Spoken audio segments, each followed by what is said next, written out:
here to make a new type of news. New insights, new styles, and new topics every day. We are News Generation. Making news just for you. It's June 19th here in Seoul. I'm Sin, and this is News Generation, where we make the news at Arirang's very own open studio. Every morning, we'll discuss the top issues and latest current affairs affecting people in their 20s and 30s. Joining me in the studio is Cheska Dain-hong. Happy Monday morning, everyone. Happy Monday, and Kim Xiang. Good morning, yeah. Now, both are here to speak on behalf of those in their 20s and 30s. As usual, let's start with our news feed, which covers different hashtags and news items that have been trending on social media over the past 24 hours. Over the weekend, hundreds of thousands of people went to the heart of Seoul near the Han River to celebrate the 10th anniversary of K-pop boy band BTS. On Saturday, some 400,000 people went to see the fireworks. 120,000 of them were international fans. Officials sent 2,000 policemen out to make sure nobody gets hurt from the large crowds. They also added more buses and subway trains, and thanks to such efforts, BTS's commemorative Festa Week wrapped up without any major problems. And moving on to what happened in Japan last Friday. Tokyo had decided to raise the age of sexual consent from 13 to 16. Before, Japan used to have the world's lowest sexual consent age, but they've decided to make sexual intercourse with someone below the age of 16 considered rape, mainly to strengthen regulations against sexual crimes. And coming back to what's being heatedly discussed here in Korea, netizens are debating whether it's okay for a man to park in a woman-only parking space. Discussions came about when a video was uploaded of a woman stopping a man from parking at a woman-only parking space. Though these parking spaces were created to better protect women when walking alone late at night, they're not legally binding. In other words, a man doesn't have to pay a fine just because he parks his car there. And to provide a bit more detail on these women-only parking spaces, they were first introduced in 2009 to protect women from crimes in parking lots, but they've stirred a lot of gender conflicts here in Korea. Some men called them out, saying the parking spaces were discriminatory. That's why Seoul Metropolitan Court has recently decided to change these women-only parking spaces into something called family consideration parking lots, which will allow pregnant women, parents with children, the handicapped, or the elderly to park there freely. So where do you stand on this issue, Xiao? Yeah, I mean, as you rightfully said, the women-only parking spaces are not women-only technically. So, I mean, even the lady herself was in the wrong to stop the man from parking there. I mean, technically, if she was standing there physically, that means she wasn't even driving. So that's, the controversy there, I think, with this issue, with the video going viral as well. As you mentioned as well, it was implemented in 2009, but with the new mayor, Oh Se-hoon, he's been planning to change his spaces into family-first parking spaces as part of his Happy Parents project. Right. So I think that's more accurate. I think it does make sense. Women do need safety, especially in parking lots. It was first implemented because parking lots are usually dark. There are certain criteria for these women-preferred parking spaces. Right. It's got to be near the guard's office. It's got to be near the lighting and things like that, which all makes sense. But in cities like Korea, where there's such lack of parking spaces, I think it does make sense to share a bit the space if it's available. So the greater capital area is in the trend of getting rid of these women-only parking spaces. But Cheska, do you think we still need certain places just classified for women? I think that's a very interesting question. And as Xiong mentioned, I think in certain spaces, I think a women priority is definitely necessary. Just to provide a little insight of what it's like to be a woman living in Seoul, South Korea. I mean, definitely having a women-only cab or a female cab driver makes us feel really safe when we're catching cabs at night. And also when you're living alone. Even makes me feel safer. Right? They have a very nice smile.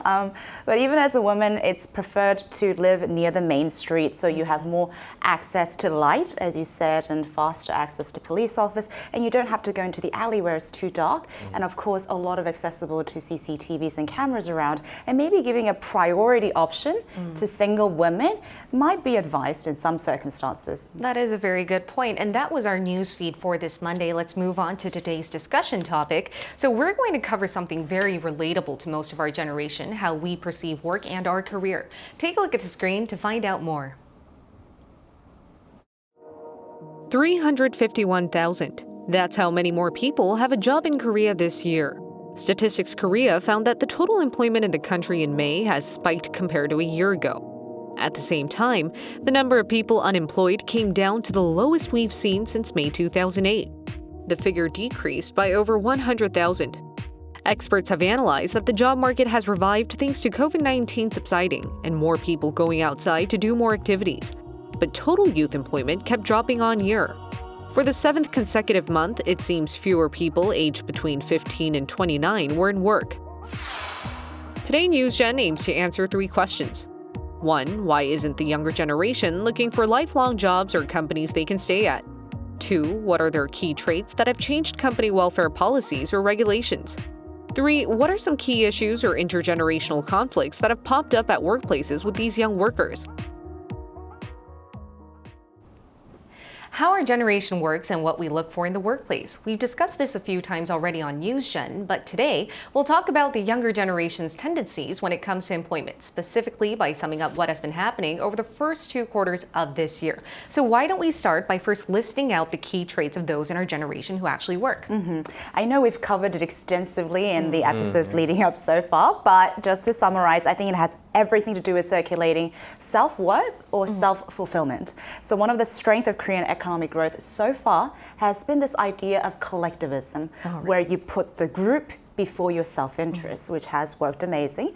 But however, individualism is garnering support as we're sort of moving up in the scale of both economic growth and social growth. Now, I would like to compare it to the Maslow's hierarchy of needs. So now that our basic necessities have been fulfilled and we've reached a certain status in terms of economic growth, I think our generation is looking for something more beyond, which we can classify as, self-actualization, or trying to find that purpose or peace within ourselves, whether it comes in the form of work-life balance or being able to start our own company and actualize that kind of dream of, changing the world. Right, for sure. No wonder we always associate MZ workers with work-life balance. Yeah. But what about you, Xiang? Could you add on? So we've talked about the young generation's workforce multiple times now, the trend, the individualism, the craving of work-life balance, as Cheska mentioned. And we tried, it all seems a little mundane now. We repeated it. You said the first 2 quarters, but news generation's only been going on for the first 2 quarters of this year. Cheska really nicely mentioned Maslow's hierarchy of needs. I definitely agree with that idea from Maslow's 1943 paper. We see that people go above their physiological needs, needing of food and shelter and things, and they go up, they need family, they need security, employment, and then at the top there's self-esteem and self-actualization, as you mentioned. I think that's the stage we're at right now. The youth want safety at workplaces, shorter working hours, if not high pay, then a profession of their dreams. A lot prefer to be freelancers or part-timers so they can guarantee a bit of freedom for their life as well. And I think that's a good summary of what we've been discussing here on NewsGen so far. And due to these millennial and Gen Z workers' distinctive traits, have there been any social conflicts or intergenerational conflicts we witnessed, or any big changes to the job market recently? Interestingly, I'll start the conversation with the sector of public servants. So until 2019, we saw over 50% of the younger generation preferring employment in the public sector, whether it is as a public servant or a public entity, public corporation.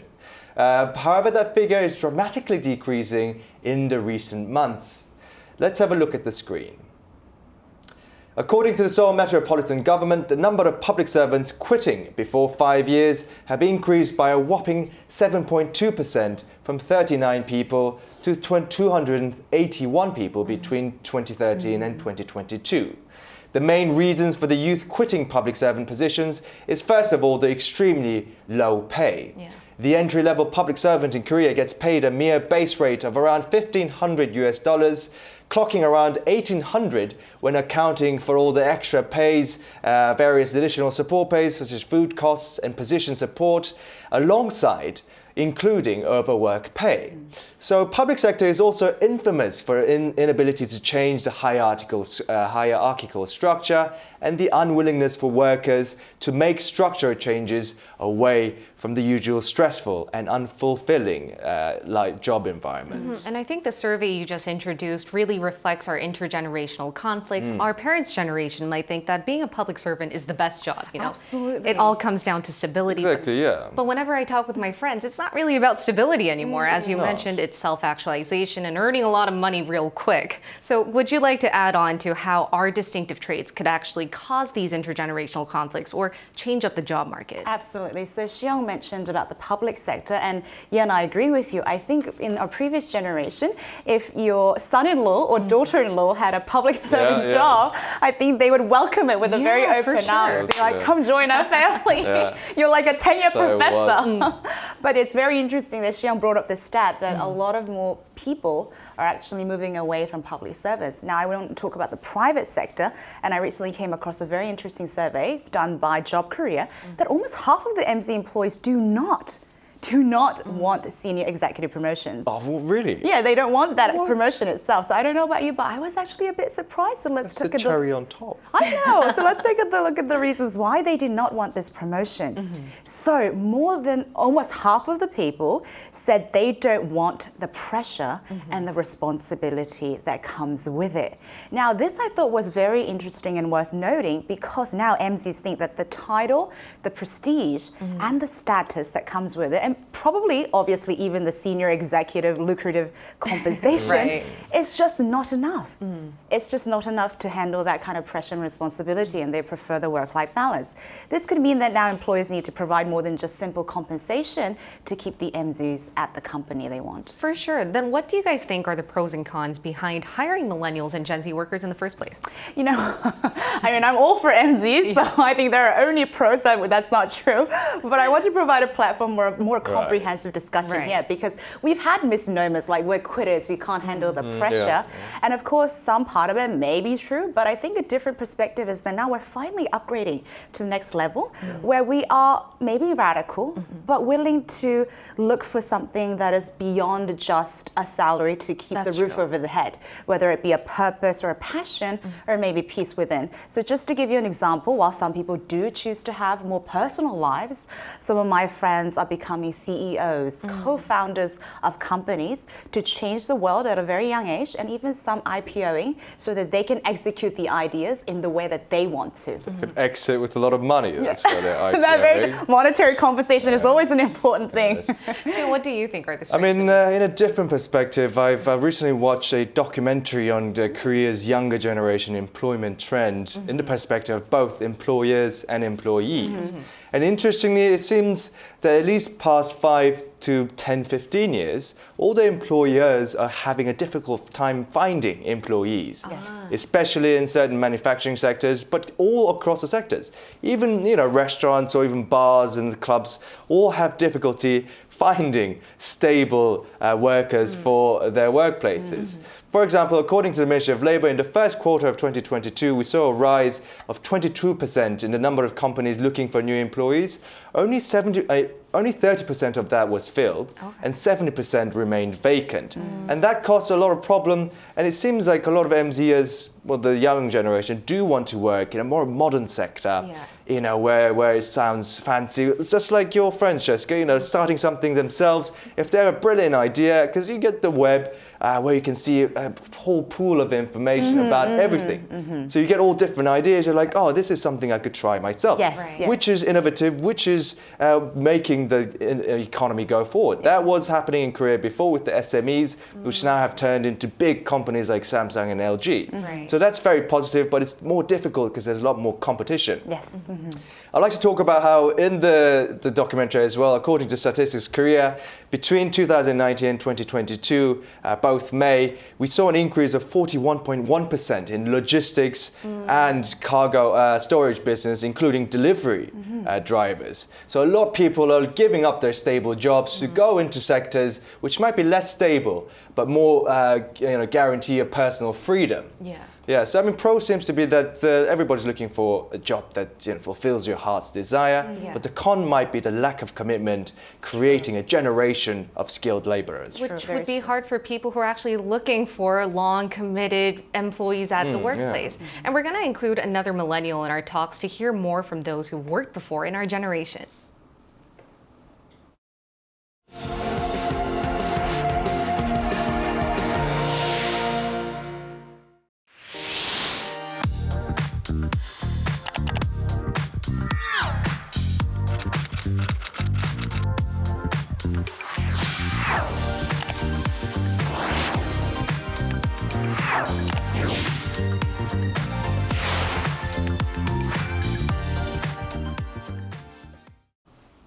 as we mentioned before, one key trait behind our generation is that they don't feel as if they need to settle down at one job. Most seem to prioritize self-satisfaction and achievement over stability and the future of a specific company.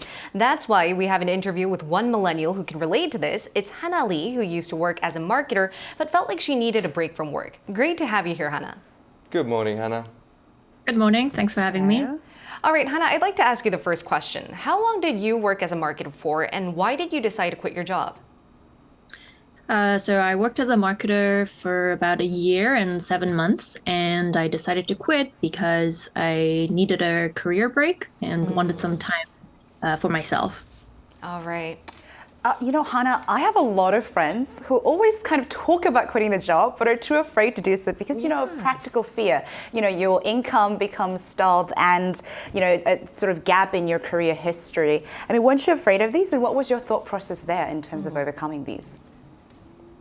So, yeah, I think when I was in my 20s, I had those exact fears. And, when you have little working experience, you do have the sense of fear, but I'm in my 30s now. And so I had reached a point in my career where I felt a little more comfortable taking a step back. Yeah. And I wasn't afraid of losing my stable income at this point because I was pretty confident that I could jump back into the job market when I was ready to do so. Or have a huge savings. I don't know about your case. Yes, that definitely helps to, cushion the impact, I guess. Yeah, but so Hannah, you said you've quit very recently. What are you doing at the moment? Are you actively looking for a job, or are you taking a break, maybe working on some hobbies in your spare time? So I've been out of the job market for almost 2 months now. And for 1 month, I was traveling. So that was nice to get that out of my system. I'm slowly looking into, opportunities that are coming along my way. And why did you quit your job in the first place? As I mentioned, I needed a bit of a career break. I wanted to focus on what I wanted to do. So I didn't work as a marketer. Prior to my previous job, I was actually a reporter. I created content.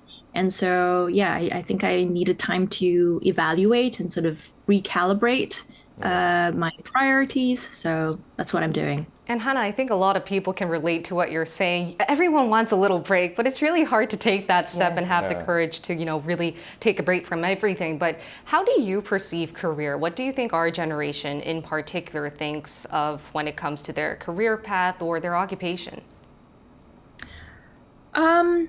Well, I mean, I don't think I can speak for all millennials, but in my case, I think it is important for me to have a job or be doing something that fulfills me. And I think, yes, money is a huge factor, but if you look at it in the long run, you do want to, devote your time to something that you're good at and that you find fulfilling. So I think that's always the balancing act, finding something that fulfills you, but at the same time satisfies you in a financial way too. So, and we've been talking about how, the employers themselves, how they should act as well. Do you think there was any reason behind why you're quitting your job had to do with the company accommodating you? And do you think what could be some of some of the components that the company can provide to elongate the younger generation workforce to stay at workplaces longer? Right. So the company that I worked at previously, it was a hybrid working environment. And I do want to speak about that because I think having experienced the pandemic, all of us experienced remote work for the first time. And I think that is a huge factor that millennials and people in the Gen Z bracket take into consideration when they're looking at jobs, because now that we know that we don't have to be in the office 5 days a week, I think, that's the kind of freedom that a lot of younger workers are looking for.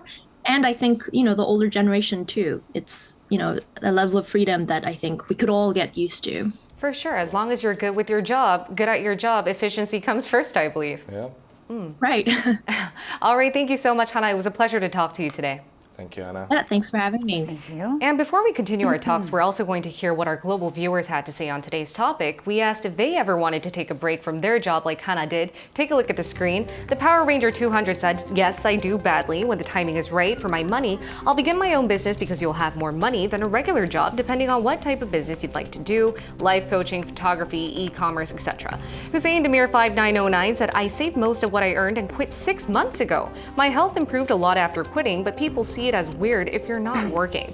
Just another Stan Luna meme said, yes, I work full-time at a job that does not support my ambitions and is not related to my major. In fact, working has taken time away from important things that I could be studying in order to actually improve my career. These are a lot of good statements that our viewers made, but why don't we now wrap up our discussion by sharing what we hope to see in terms of the future job market, and as Xiang mentioned and asked to Hannah, what we want to see from companies. Absolutely. I mean, the viewer's comment actually touched me quite deeply because it seems like people are in the job market that they're not too happy with or fulfilled. So I do hope that, though it may sound idealistic, both society and the job market provides a safe place for people to excitingly flourish their dreams. And Xiang? I mean, personally, I have a lot to say about this, but I want to see some commitment. You know, for example, I gave you an example of the manufacturing industry. We have a problem here where the manufacturing sector has to rehire retired workers, people way above their 60s, in their 70s as well, just because we're lacking committed laborers, highly skilled laborers. And that is a huge problem. For sure. Those are the core industries of South Korea. Those are the core industries of any country. Petrochemicals, car manufacturing, metalworks and things like that. And those need actually highly skilled workers to continue in generations, so you can secure and ensure that there is a legacy of these workers. And I mean, for example, we have Korea currently has 50% of world shipping contracts coming into country, but we are lacking laborers to actually produce those, and that is just a huge shame. It does make sense the younger generation want to go work in Seoul, they'd rather work service jobs, delivery drivers and things like that, compared to living in a rural area, factory area, working in a factory full time without much freedom or cultural activities. But I think there must be a good balance for the country's economy to survive in the long run. Because that is how we would be positively affected in the long run. Very good point there. And hopefully in our next episode, we'll talk about what happens in the latter half of this year in terms of our employment trends. And we'll be here every day from 9:30 to 10 a.m. Korea time, bringing you more topics young people are talking about. Special thanks to Cheska Dainha Pleasure's always my thing. and Kim My Xiang. pleasure. And thank you everyone for watching. We'll see you tomorrow. We are News Generation.